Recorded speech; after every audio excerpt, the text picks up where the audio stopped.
Today on Drawbli. I am using only one color to improve my art. Hey, I'm Ben. And I'm Abby. And we are self-taught artists documenting our drawing adventures because art is better when shared with friends. So click that subscribe button if you're new around here. And don't forget to check out our drawing guidebook down below. So Abby, you're improving your art with only a single color. Yes, this was actually originally a hair study, or that's what it was meant to be. Oh. Just focusing on the hair. But once I got going, I just finished it out. I couldn't stop. I wanted to see how far I could get just using one color. So here's the question. Why were you doing a hair study with only one color? Because that seemed like a great way to practice very fundamental aspects of hair. That's fair. Such so just as like values, shapes, things like that, highlights. And I felt like I improved. I think I still have a ways to go. By the way, these hairstyles are just what comes up first on my Pinterest since I got a haircut, and I was looking up like short hairstyles like these. And now that I'm looking at them, I'm like, oh, I should go back and get another haircut. Yeah, they're cute. They're fun. Yeah, I like this one a lot. I like the sweeping bangs on the sides. Yeah. I could do that. I could grow my hair out. Oh, yeah? Would you get this haircut? Maybe not exactly, but pretty close. Yeah, No. For sure. All right, so tell me more about like only using one color to improve your art and why you think that is like a good way to go about that process. Well, since I did these studies all week, that's just been my focus, is using one color to create pieces. And it's been hugely satisfying. It's been really nice to just be focused on one aspect of art and improving as opposed to many.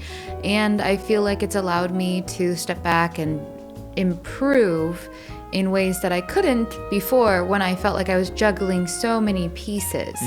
And it really makes the whole process feel, of course, very zen and chill. And it's really fun too to get in there and immediately start creating large blocks and shapes without worrying like, oh, is this the right color for this block or shape? And going from there.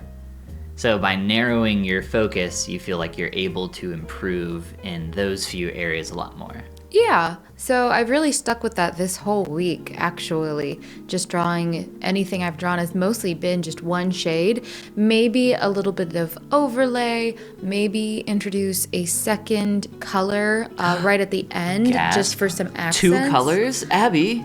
Yeah, but just for like an accent as opposed to like to create the fundamental part of the piece. Okay.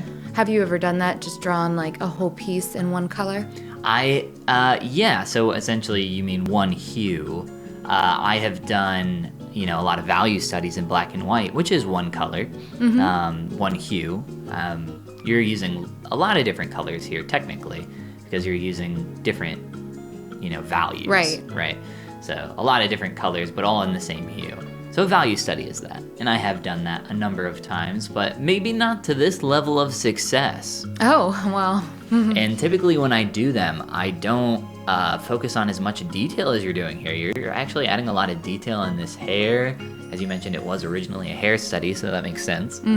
But normally when I do the value studies, I focus on one main area for light and one main area for shadow, and just focus on solid black, solid white, and maybe like start to slowly introduce new values like a mid-tone, a little bit of a lighter or a darker color. You have like the whole gambit of a range of values here. Yeah, I feel like with the way I started with this in my mind being a hair study, it wasn't so much a focus on like, oh, let me put in all the darkest values now or the lightest values. It was, but as I've drawn more this week, I've gravitated more towards starting with like all the darkest shapes in an image and focusing on like starting with the dark shapes, making note of where the lightest portions are, and then going in with midtones. That's an interesting technique. I like that idea in general, just focusing on the big dark shapes first. I know it's very common. I know something you like to do is focus on negative shapes a lot. Oh yeah. So pretty similar concept there, I would assume. Yeah, to me it feels like very like identical to a negative shape being like the dark area around the focus sometimes. if it's like an image where something pops from a dark background, for example. I did enjoy setting a duplicate layer to multiply, and I thought that really, I don't know, it made this look so much nicer to me. I think it gave it a lot more warmth and depth, which I really enjoyed. And of course I added these little star sparkles off to the side. Gotta have your star sparkles, what? Right, and then I did an overlay layer with some orange to bring even more like life and warmth into it. Because once you get to the end, you're allowed to, then play with a little more and go off this beaten path of just one color because you've put in the work. So I use that in my own like general painting scheme of like at the end being a time where you can kind of play around and have some fun with some different ideas.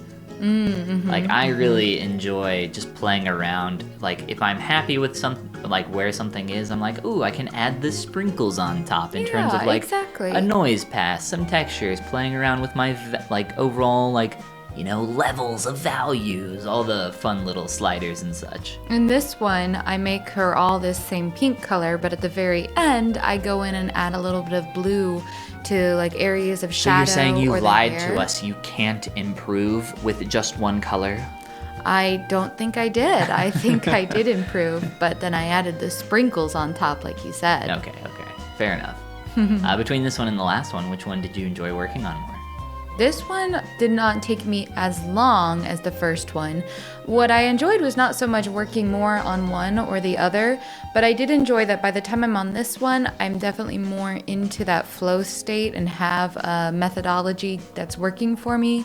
So I'm all kind of warmed up and everything is just coming together a lot more quickly and naturally to me, which is a lot of fun. I enjoyed working on both of them a lot. I think between the two, maybe the first one just turned out better. I spent more time on it for one thing. So there's that to reckon with. But this one I was very pleased with where it landed quickly. So that was nice as well. Tell me about your smudge tool thing here you got going on with the hair. Okay. Because I don't know if I've really ever seen you use the smudge tool before. Oh, really? I feel like you don't use it very often. Oh, I don't know. I don't keep track too much. I feel like I reach for it pretty often. At least it comes in handy a lot with this technique of just the one color, of course. But I'm sure it comes because you don't have to worry about muddying between two colors. It's all one color, so you can't really go too far wrong with the smudge tool like you can with other colors. A lot of people will just paint initially in black and white and then use blending modes to add color on top, which is a pretty common technique. It's fun to draw in a color, I will say, though, just for the bright pop of color on your canvas. Yeah, I definitely prefer painting using like all possible colors because I want to be good at painting that way. I don't want to like paint in black and white and then add color on top. I want to be able to do it like from the beginning. Yeah, that makes sense. And that's something I think I will return to.